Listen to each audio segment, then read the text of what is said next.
Bonjour, nous sommes le lundi 5 mai 2025 et le sujet est la Chine et les robots humanoïdes qui sont produits de plus en plus en masse et de plus en plus habiles. Finiront-ils par remplacer les humains dans plus en plus de postes, comme dans les films de science-fiction ou plutôt les films d'anticipation? C'est déjà en train de prendre forme. Couplé à l'intelligence artificielle dans pas mal de domaines, il y a déjà plusieurs centaines de milliers de suppressions d'emplois dans le monde. À Shanghai, des robots humanoïdes s'invitent sur la chaîne de montage.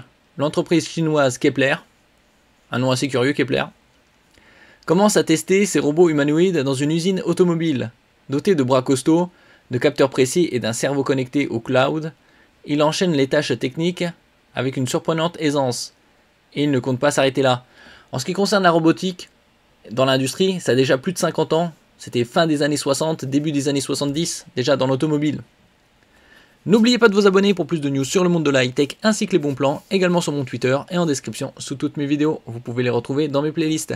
Actuellement, c'est les Amazon 25 ans et French Days qui se terminent demain soir à 23h59. Il y a des publications quotidiennes sur les meilleurs bons plans de la high-tech. Kepler n'a pas attendu que les robots fassent le café pour les envoyer sur les lignes d'assemblage. Dans une vidéo publiée récemment, on découvre son robot humanoïde K2, comme la montagne, surnommé Bumblebee, sûrement à cause de sa couleur jaune. En plein travail dans l'usine SAIC GM de Shanghai. Il n'est pas juste là pour faire joli, le robot transporte des pièces lourdes, manipule des outils, vérifie la qualité des composants et se balade lentement entre les machines sans trébucher. Bon, après, ça économise des temps de pause. Il y a juste la maintenance à faire. Faut voir l'efficacité robot face aux humains, surtout en Chine. Un robot costaud, agile et pas bête. Cette arrivée marque une étape importante pour Kepler qui lance ses tests en conditions réelles. Le K2 n'est pas un prototype maladroit, c'est la 5e génération de la gamme Forerunner. Il embarque pas mal d'évolutions par rapport au modèle précédent, avec une meilleure coordination, une perception plus fine de son environnement et surtout une capacité à apprendre par lui-même. Donc là, combiné à l'intelligence artificielle, des millions, des dizaines de millions d'emplois sont menacés. Après, il faut voir bien évidemment le coût.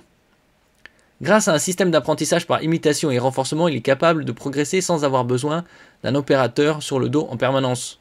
On va voir la vidéo.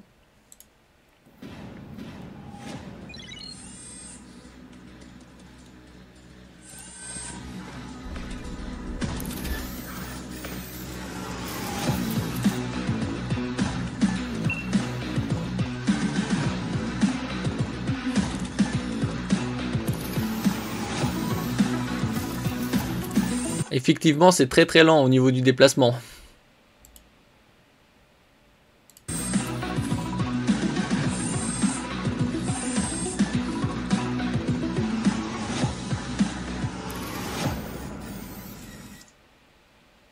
Keplerbot.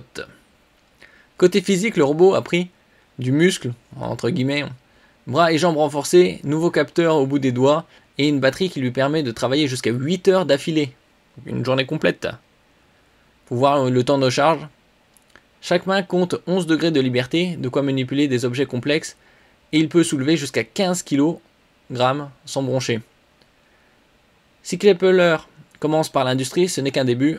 L'entreprise présente son robot comme un outil multi-usage. Dans les écoles, il pourrait aider les élèves à apprendre en interagissant avec eux, voire à faire des expériences scientifiques. Oui, après ça va dissocier les gens d'une interaction humaine. Être éduqué par des robots, comme dans certains films. Dans la recherche, il servirait à collecter des données ou à manipuler du matériel de précision. Ça, c'est bien plus efficace et logique d'utiliser des robots dans des endroits dangereux ou du secourisme. Et ce n'est pas tout.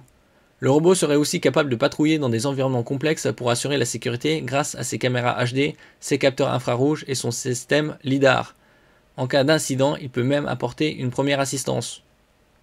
Bon, sûrement dans son thorax, avoir un tiroir avec une trousse de première secours. Kepler imagine aussi ces robots dans les entrepôts, gérant les stocks, évitant les obstacles ou encore dans des zones plus dangereuses. Par exemple, déjà les Amazones, dans les entrepôts, eux, ils ont des robots automatiques d'une forme différente.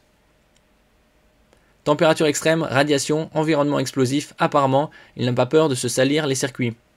Avec ce déploiement à Shanghai, Kepler rejoint la course aux robots utiles aux côtés d'autres acteurs comme Figure, déjà présent chez BMW.